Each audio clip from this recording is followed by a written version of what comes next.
Okay, thank you very much. Um, yeah, so in the past year or so, a lot of university lectures have been put are online video recordings, and that's become the norm. And so some of them, of course, have been very effective, and others have been less so.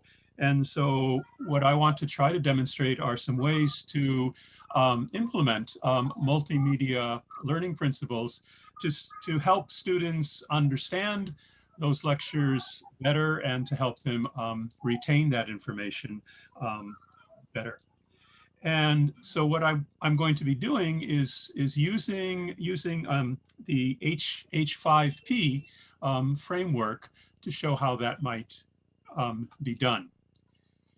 So just very briefly, what I'll be talking about is just a very simple uh, overview of some of the principles that multimedia learning principles that I think are important. I will show you two examples of a lecture that has implemented those, and then I will demonstrate some ways that H5P can be used.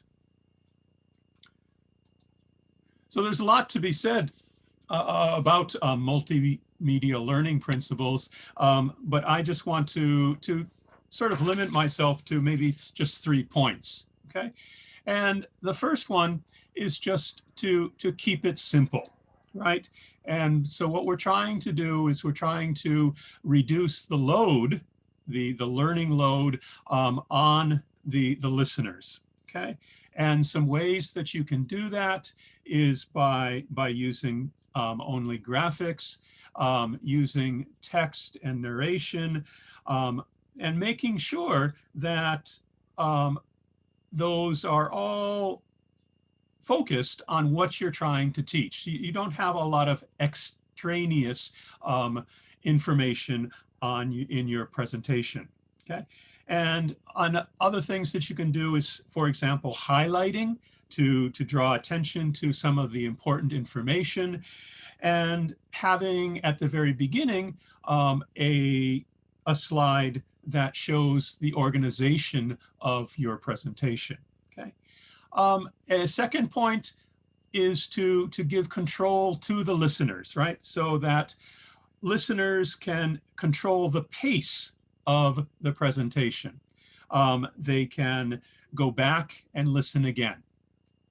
And then also related to that, you break up your lecture, your presentation into segments so that there are distinct parts to it, okay?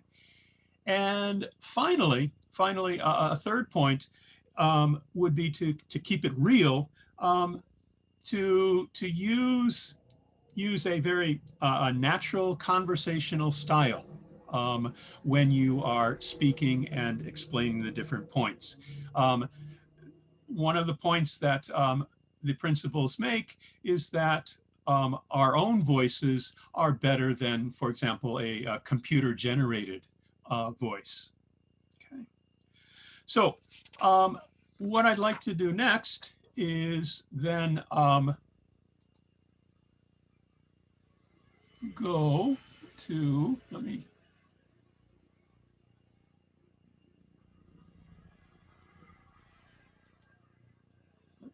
end this for a second, okay? And then let me go to an example, okay? And so this is from a lecture that I gave a couple years ago when I was teaching sociolinguistics, and I've adapted it for today's presentation. Okay. Okay. So this is the presentation, and so the learners can go through it at their own pace. And so we move to the first slide, and this is the advanced organizer, right? This tells the learners, the listeners, what they're going to be learning about, right? These are the four main points that are going to be talked about. And I'm not going to play all of the narration, but just to give you an example, I will let you listen to the very first part. Hello. So in today's lecture, we're going to talk about factors that influence speech, the way that we talk. There are four main factors that we're going to talk about today. The first one is participants. So who is talking and who are they talking to?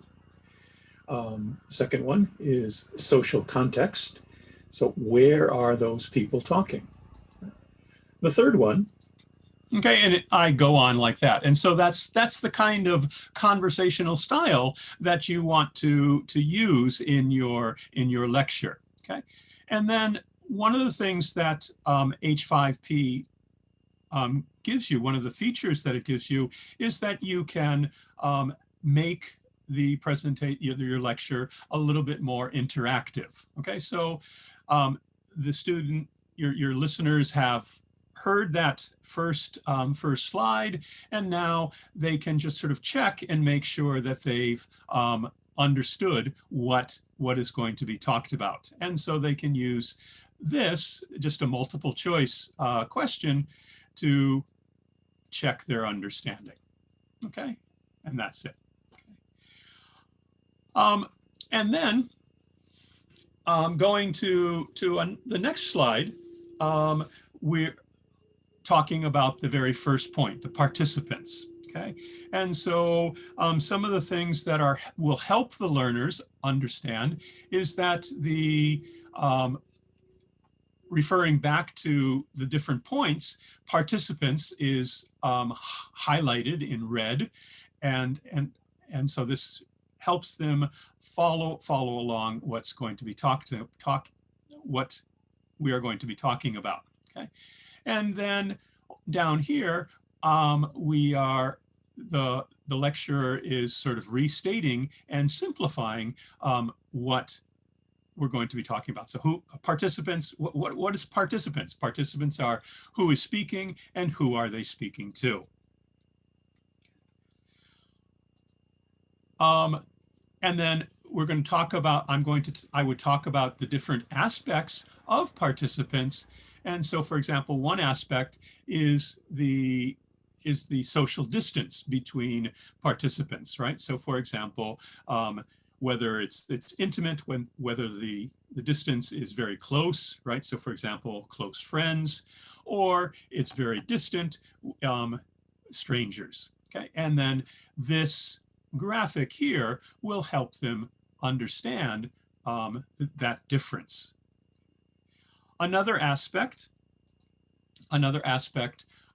would be the social status of the participants, okay? And so, for example, high status in the classroom, you have your professor, and then the low status, of course, would be the students. And so these types of things, right? The bolding here will help them follow along. This is the point. This is the main point that is being talked about. And then the graphic here is helping them understand this concept of high status and low status. And the text on the screen is just very, very basic. There's not a lot of text that is going to call their attention to other things. And then in this next one, this is another aspect of the H5P. We can, again, give them additional examples, right, of the different,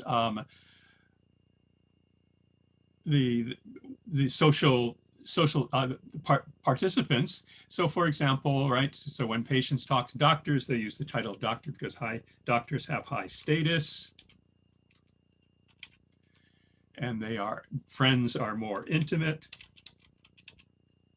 and they are more distant, And finally, they have lower status. And again, you can do that. Okay.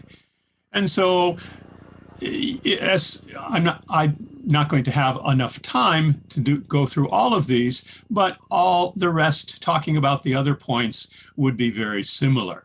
Okay, this one uses a true/false check, and then topic, and then etc. Okay, so that's one example.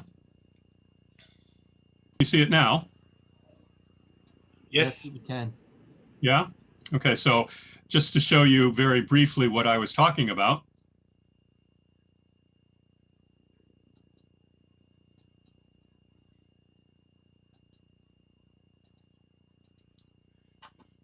Now this is just a very similar to a PowerPoint, but you could also upload a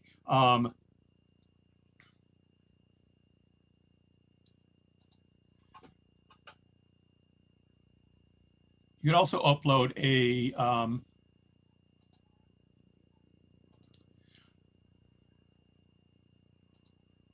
an interactive video.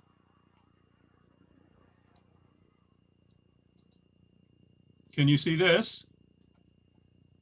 Yes. Yes? Okay. So this is basically the same thing, but I have converted the PowerPoint slides into an interactive video, into an MP4, sorry.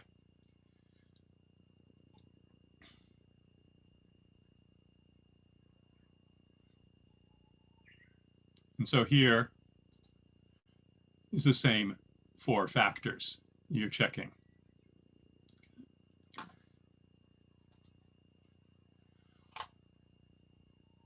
Okay, let me go on and let me show you some ways that you can use that. Okay, so for example, okay, if you want to create a course presentation, you have a number of choices. Okay, so there's in HP5, okay, have an interactive video or a course presentation. And so first I'm going to start with a course presentation. And you have different ways to put information on the slide. So for example, you have text. You can also add an image. So let me show you just the text.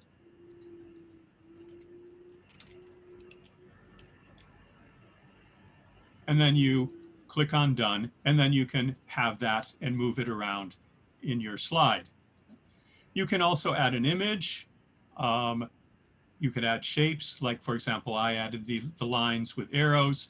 You can add video, narration as I did, and then you have a number of interactive options, for example, fill in the blanks, single choice set, and multiple choice, true, false. Okay. And then finally, you also have a choice of adding a summary.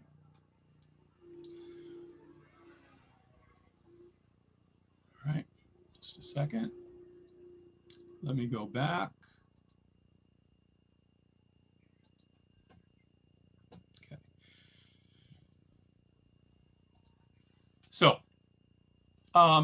using HP5, there are a couple of websites, right? The h5p.org is a place that has all the documentation, and it's a place to experiment. h5p.com is the official site. You can use that you get a free trial of about 30 days, but it can be quite expensive. But H5P can also be put into different learning management softwares as a plugin. So for example, WordPress, Moodle, Drupal, and then for LMSs with LTI, then for example, Canvas, Brightspace, Blackboard, you can use H5P, and you don't have to worry about paying for it. Okay. I'm sorry to interrupt. Presentation time is over. Maybe you can wrap up in a minute, and maybe we can have 1 or 2 minute Q&A session. Okay, yeah. So the H5P one way to do it would be just to make an interactive presentation. This is when you're doing it from scratch. But if you already have a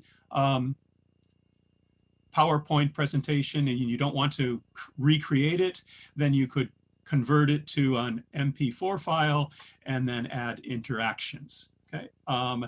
One thing to be careful about using H5P is you want to make sure that you save your work. Otherwise, you can always very quickly lose it. Okay. And finally, here are some resources, the URLs for H5P.